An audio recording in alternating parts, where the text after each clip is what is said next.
Bonjour et bienvenue à la leçon sur le passé composé et les pronoms de complément indirects, spécialement les pronoms lui et leur. Donc encore une fois, il faut connaître le passé composé pour comprendre les explications qui vont suivre. Le passé composé, c'est un temps de verbe du passé qui nous permet de décrire les actions qui ont eu lieu dans le passé.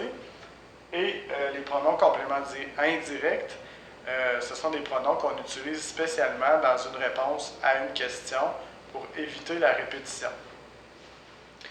Vous avez sûrement entendu parler des pronoms compléments directs. Vous avez aussi certainement entendu parler du pronom « en » et vous avez probablement entendu parler des pronoms compléments indirects. Je vais ici vous faire un petit tableau résumé pour vous aider à démêler tout ça. Donc, on va partir ici avec 3 colonnes. Il y a les compléments directs, il y a le pronom « en » et il y a les compléments indirects. Donc ça ici, c'est 3 types de pronoms différents. Je vais écrire pronom au-dessus pour ne pas mélanger. Donc c'est 3 types de pronoms différents.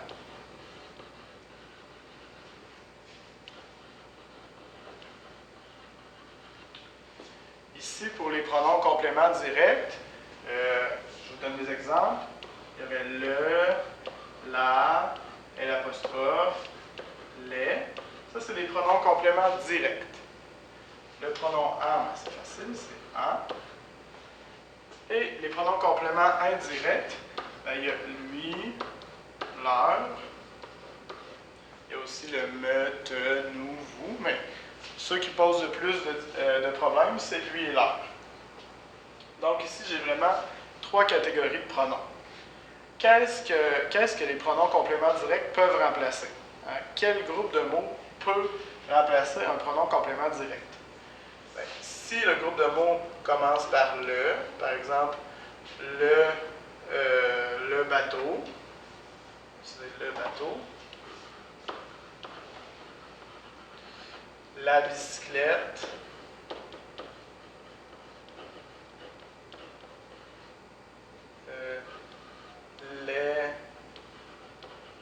les amis. Donc, c'est tous des groupes de mots qui peuvent être remplacés par le, la, les. Ça peut aussi être une personne. Par exemple, Éric. Par exemple, as-tu vu Éric? Oui, je l'ai vu. Donc, ici, c'est l'apostrophe qui remplacerait Éric. Donc, ça, c'est les compléments directs. Ça va commencer par le, la, les, ou ça peut être aussi le nom d'une personne. Le pronom « en », qu'est-ce que peut remplacer le pronom « en » ? Il va remplacer un mot ou un groupe de mots qui commence par « un ». Donc, un gâteau, par exemple. Éric, as-tu mangé un gâteau? Oui, j'en ai mangé un. Donc, oui, j'en ai mangé un. Une bière.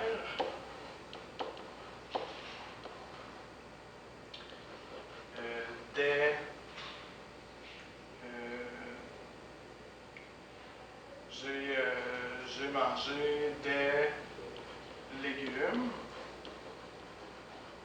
Oui, j'en ai mangé. Éric, as-tu mangé des légumes? Oui, j'en ai mangé. Ici, ça peut commencer par du, comme du café. Ça peut commencer par de la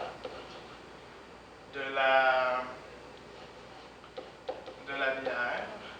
Ici, Éric, as-tu pris une bière? Oui, j'en ai pris une. Éric, as-tu pris de la bière? Oui, j'en ai pris. Ça peut être de avec l'apostrophe. De l'argent. Éric, as-tu de l'argent à me prêter? Oui, j'en ai. Ou non, je n'en ai pas. Donc, tous les groupes de mots qui vont commencer par ça, on va utiliser le pronom « en » pour les remplacer. Ça peut encore aussi être un nombre, par exemple, 3 enfants. Donc, j'ai 3 enfants, j'en ai 3. Et là, il ne faut pas oublier que pour 3, 1 et 1, on va laisser le mot 1, 1 et 3 à la fin de la phrase, donc juste après le participe passé. J'en ai mangé un, j'en ai pris une, ou j'en ai 3. Donc ça, ce sont les groupes de mots qu'on peut remplacer par « a ». Pour les pronoms compléments indirects, qui sont le sujet du vidéo que vous regardez, bien, ce sont les groupes de mots qui vont commencer par « a ». Par exemple, à mon père, à ma mère, pardon.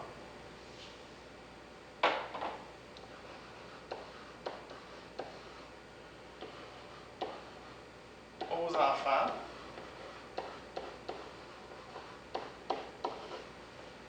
à mon père, à ma mère, aux enfants. Ça peut être aussi le nom d'une personne. À Eric. Ou ça pourrait être à U, au directeur.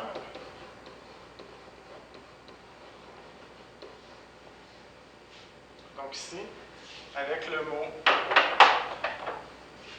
A, avec le mot AUX, le mot A ou le mot AU, on sait qu'on va y aller vraiment avec un pronom complément indirect. Donc ça ici, c'est pas simple choisir. C'est pas quelque chose qui est simple. Hein, c'est très long comme apprentissage. Il faut pratiquer. Puis souvent, on parle dans la conversation, on n'a pas le temps de réfléchir suffisamment pour choisir quel pronom on va utiliser. Donc l'idéal, c'est quand on est seul, de faire des phrases pour pratiquer. Donc on fait d'abord une phrase comme ici, « J'ai réparé le bateau, je l'ai réparé. » J'ai mangé des légumes, j'en ai mangé. Puis ici, j'ai parlé à mon père, je lui ai parlé. Donc c'est comme ça qu'on devrait pratiquer pour les pronoms, parce que c'est un apprentissage difficile. Aujourd'hui, on regarde les pronoms compléments indirects.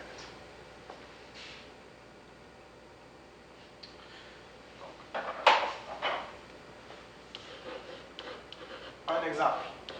As-tu parlé à ton père?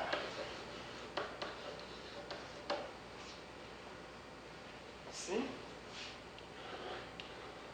Oui.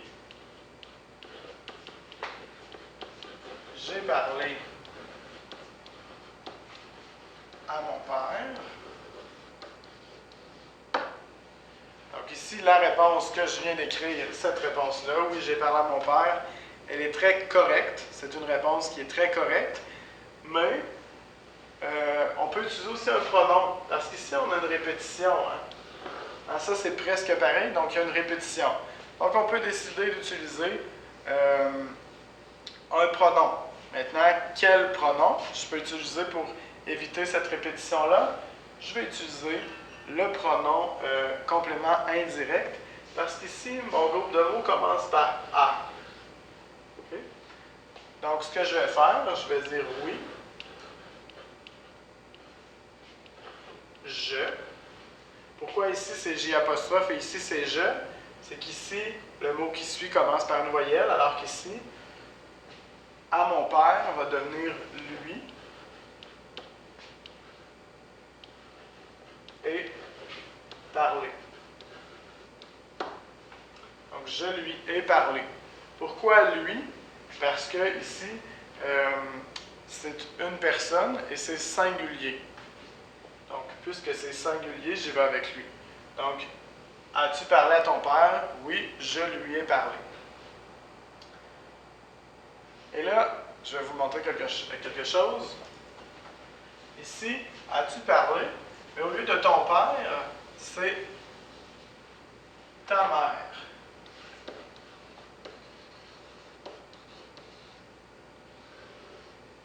Donc ici,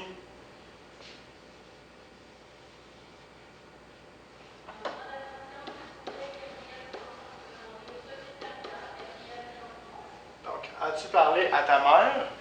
Oui, j'ai parlé à ma mère. Pardon, ça c'est ma mère. Et là, j'ai encore une fois une répétition. Donc, j'utilise un pronom complément indirect, hein, parce que ça commence par A. Donc, j'utilise le pronom complément indirect.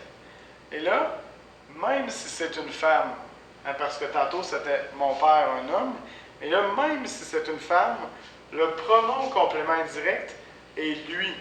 Et ça, souvent, les élèves trouvent ça bizarre parce que lui, on l'utilise souvent pour un garçon. Hein. Par exemple, je vais chez Pierre, je vais chez lui. Je vais chez Marie, je vais chez elle. Donc souvent, lui est réservé aux garçons. Mais dans le cas des pronoms compléments indirects, lui va être utilisé et pour les hommes et pour les femmes. Donc cette phrase-là, elle est correcte. Donc ça ici, c'est la phrase si c'est seulement une personne. Hein. Par contre, si c'est plusieurs personnes, ici,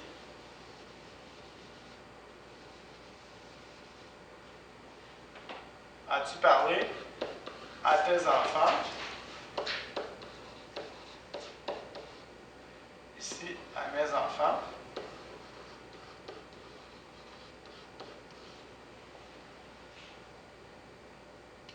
Donc, as-tu parlé à tes enfants? Oui, j'ai parlé à mes enfants. Cette phrase-là, elle est complètement correcte. Mais je vais éviter la répétition. Donc, je décide d'utiliser un complément indirect. Pourquoi indirect? À cause du A. Donc, là, puisque c'est pluriel, hein? Tes enfants, mes enfants, ça, c'est du pluriel. Je vais changer lui pour leur. Donc, maintenant, c'est je leur ai parlé. Je leur ai parlé. As-tu parlé à tes enfants? Oui, je leur ai parlé. Voilà. Donc, ça, c'est un exemple. Maintenant, je vais vous montrer la structure d'une phrase avec un pronom complément indirect. Donc, pour la structure, je vais faire ça juste ici. Donc, c'est tout d'abord le sujet, suivi du pronom complément indirect, suivi de l'auxiliaire, suivi du participe passé.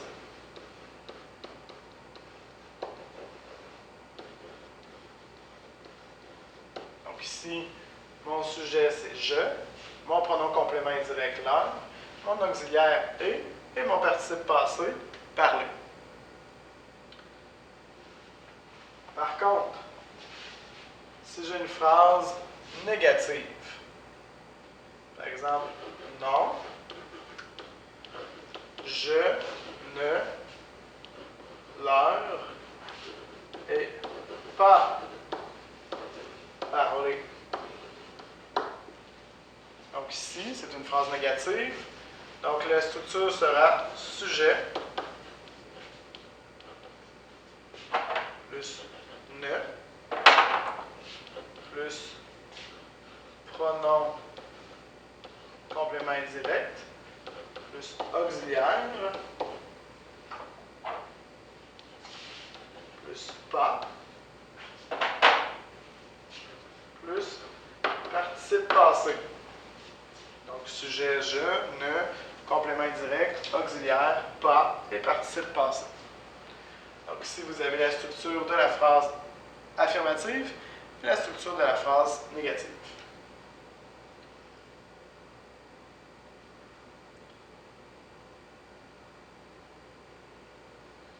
Donc ici c'est la structure des deux phrases.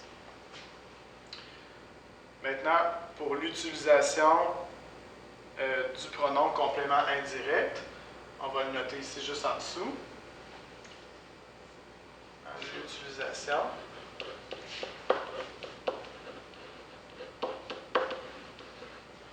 L'utilisation des pronoms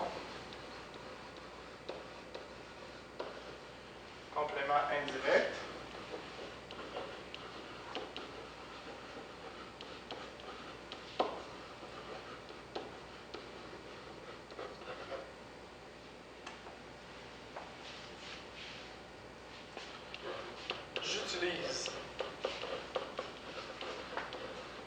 pronom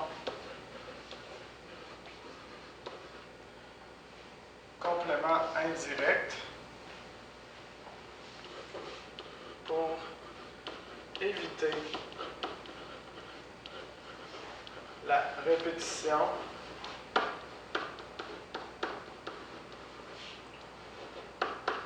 d'un mot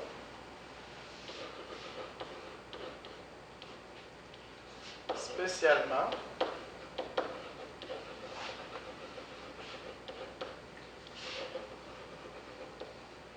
dans la réponse à une question.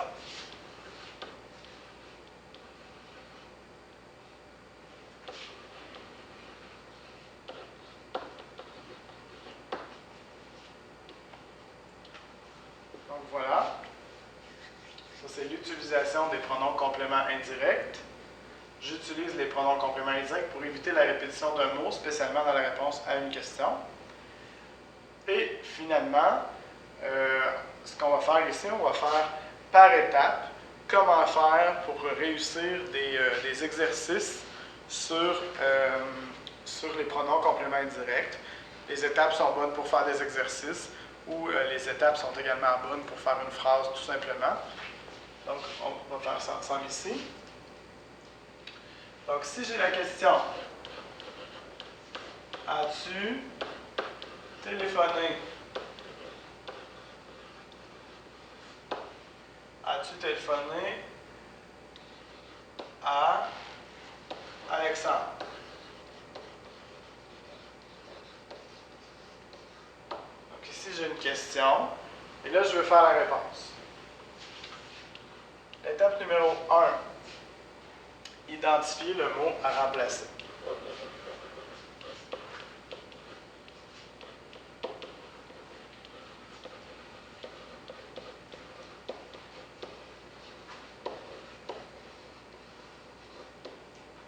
Identifier le mot à remplacer. Ici, c'est Alexandre.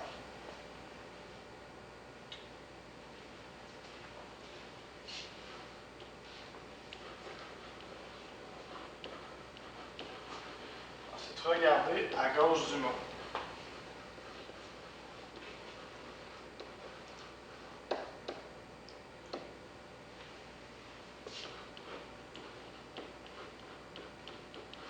Y a-t-il le mot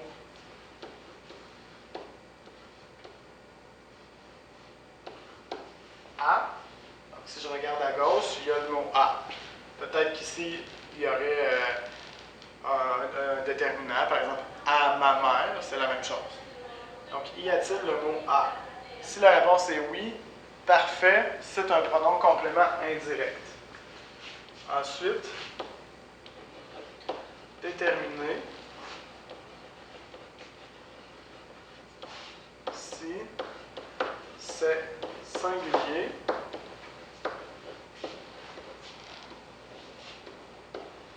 ou pluriel.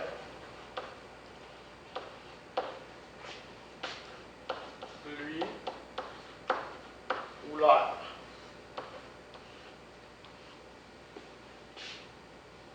Donc, déterminer si c'est singulier ou pluriel. Ici, Alexandre, c'est singulier, c'est une personne. Donc, j'ai identifié le mot remplacé, j'ai vérifié, il y a un A. Maintenant, c'est singulier, donc je sais que ça va être lui. Quatrième étape, structurer la phrase correctement.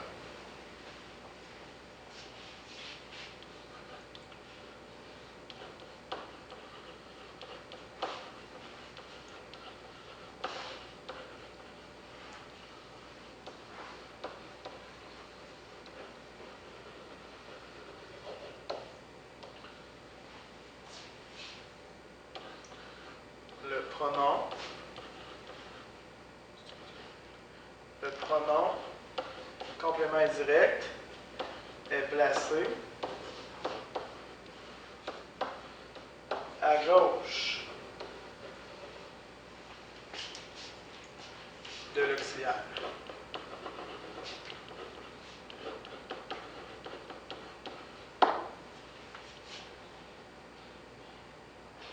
Donc, As-tu téléphoné à Alexandre?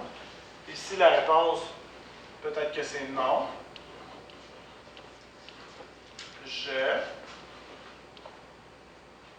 ne, pardon.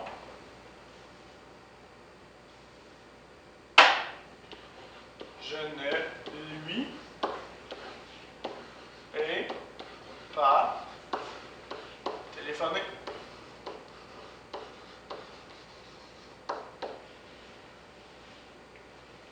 Donc ici, ma phrase est structurée correctement. Sujet, négation, pronom complément indirect, à gauche de l'auxiliaire, pas, et le participe passé téléphoné. Donc ici, ça, c'est une réponse qui est correcte. Donc, voilà pour la capsule sur le passé composé et les pronoms compléments indirects.